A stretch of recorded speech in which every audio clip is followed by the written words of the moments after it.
ഞാൻ ഇന്ന് ഉണ്ടാക്കാൻ പോകുന്നത് ഒരു നാടൻ സാമ്പാറാണ്. ഇപ്പോഴുള്ള ആൾക്കാർക്കൊക്കെ ചുരുങ്ങിയ സമയം കൊണ്ടുള്ള പാചകം ആണ് ഇന്ന് നടക്കുന്നത്. നമുക്ക് ഒരു പഴയ കാലത്തോട്ട് തിരിച്ചു പോകാം. പണ്ടുള്ള ആൾക്കാർ എങ്ങനെയാണ് ഈ ഒരു സാമ്പാർ റെഡിയാക്കിയതെന്നുള്ളത് നമുക്ക് കാണാം.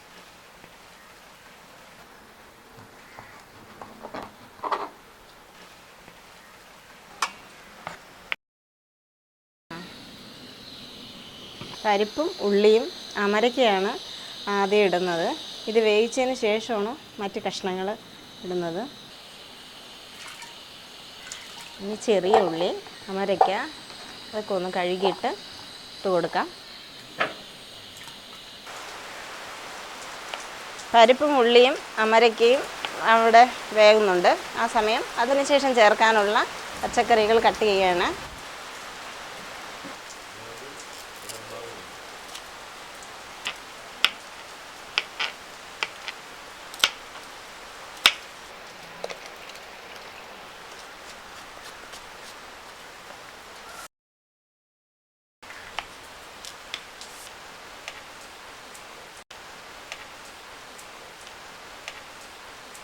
അടുത്ത് ചേർക്കാനുള്ളത് വെണ്ടയ്ക്ക. വെണ്ടയ്ക്ക എന്ന് പറയുന്നത് ഇതിന് ഒപ്പം ഇട്ട് കഴിഞ്ഞാൽ ഇത് പൊട്ടി ഇതിൻ്റെ കൊഴുപ്പെല്ലാം മൊത്തത്തിൽ സ്പ്രെഡായി സാമ്പാർ കുളമാകും. തക്കാളി, മല്ലിയില, സാമ്പാർ മുളക്. ഇനി ഇതിൽ ചേർക്കുന്ന മസാലയാണ്. നമ്മുടെ സാമ്പാർ പൊടിയിൽ കുറേ ഇൻഗ്രീഡിയൻസ് ഉണ്ട്, അത് ആർക്കും അറിയില്ല. ബട്ട് അതിൽ ചേർക്കുന്ന കാര്യങ്ങളാണ് ഇത്.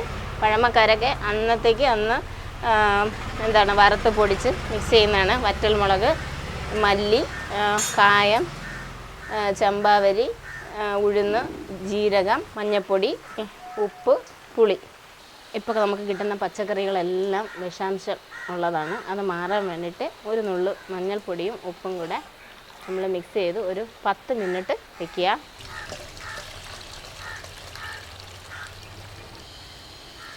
പരിപ്പും ഉള്ളിയൊക്കെ വെന്ത് വന്നിട്ടുണ്ട്. ബാക്കി പച്ചക്കറികളെല്ലാം ഇടുക.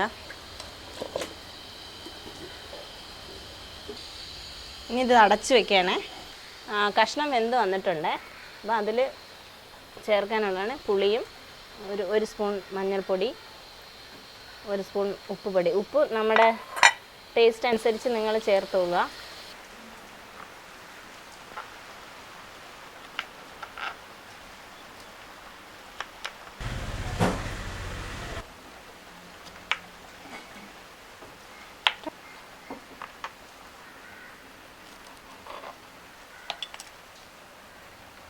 ഇത് വറുക്കാൻ വേണ്ടിയിട്ട് കുറച്ച് എണ്ണ ഒഴിക്കുകയാണേ. എണ്ണ ചൂടായി. ഇനി ഇതിൽ വറ്റൽമുളക്,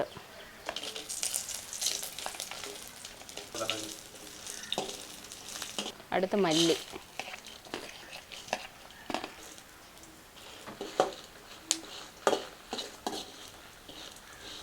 മല്ലി മൂത്ത് വന്നിട്ടുണ്ട്. ഇതിന് സാമ്പാറിന് അല്പം കൊഴുപ്പ് കിട്ടാൻ വേണ്ടിയിട്ട് കുറച്ച് ഉഴുന്ന് ചേർക്കാം. 1 സ്പൂൺ അളവ് മതി ഉഴുന്ന്. അതിനോടൊപ്പം തന്നെ ചമ്പാവരി, 1 സ്പൂൺ ചമ്പാവരി,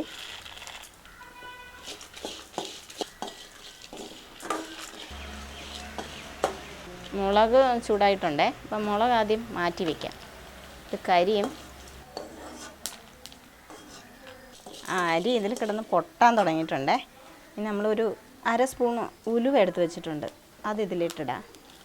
ഇതുപോലെ ഒരു 1/2 സ്പൂൺ വരില്ല, ഒരു 1/4 സ്പൂൺ ജീരകം, ചെറിയ ജീരകം.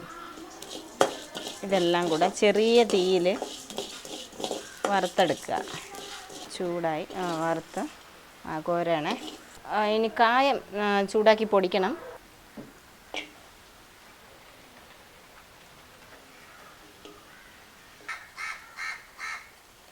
തണുക്കട്ടെ. ഇതെല്ലാം ഇനി മിക്സിയിൽ പൊടിക്കുകയാണേ. ആദ്യം വറ്റൽമുളക് സെപ്പറേറ്റ് തന്നെയാണ് പൊടിക്കേണ്ടത്. കാരണം അത് ഇതുമായിട്ട് ഒരുമിച്ച് ചെയ്യുമ്പോൾ ചിലപ്പോൾ വറ്റൽമുളക് പൊടിയില്ല.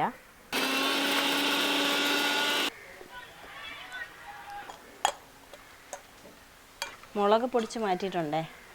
ഇനി ബാക്കിയുള്ളത് ഒരുമിച്ച് പൊടിക്കാം.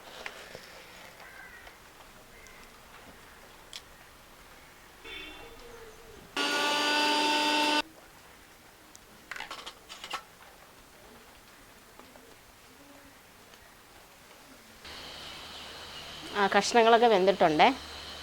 ഇനി നമ്മൾ കലക്കി വെച്ചിരിക്കുന്ന പുളിയും മഞ്ഞളും ഉപ്പും ചേർക്കാം.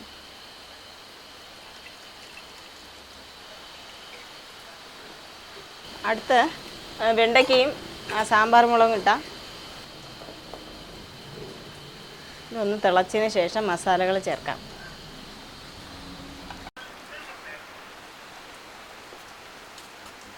പൊടിച്ച മസാലകളൊക്കെ ചേർക്കുകയാണേ.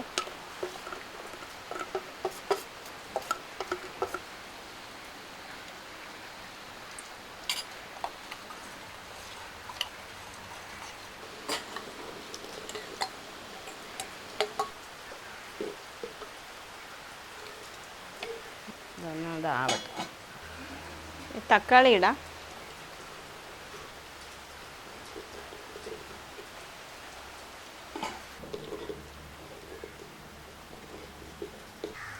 സാമ്പാറിൻ്റെ ഫൈനൽ സ്റ്റേജിലോട്ട് എത്തിയിരിക്കുകയാണ്. അവസാനമായിട്ടാണ് ഈ മല്ലിയില ഇടുന്നത്. മല്ലിയില ഇട്ട് കഴിഞ്ഞാൽ തീ ഇടാൻ പാടില്ല. മല്ലിയില ഇട്ടതിന് ശേഷം ഇത് അടച്ച് വെക്കാറാണ് ചെയ്യേണ്ടത്. അതൊരു ബാഡ് സ്മെല്ലുണ്ടാകും. അതിനുശേഷം കത്തിച്ച് കഴിഞ്ഞാൽ ഞാനിത് ഇറക്കി വെക്കണേ.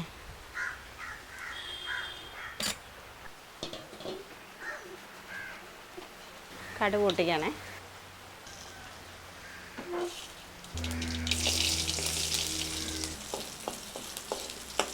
ഇനി മുളകും കരിവേപ്പില ഇട്ട് കൊടുക്കാം.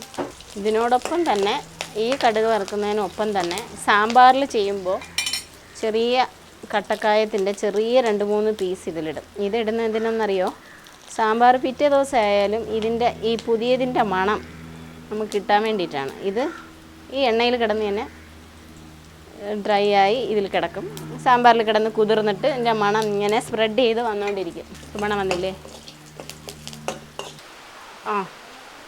10 മിനിറ്റ് ആയിട്ടുണ്ട്. ഈ കടുക് വറുത്തത് ഇതിലോട്ട് ഇടാനേ. നാടൻ സാമ്പാർ റെഡിയായി.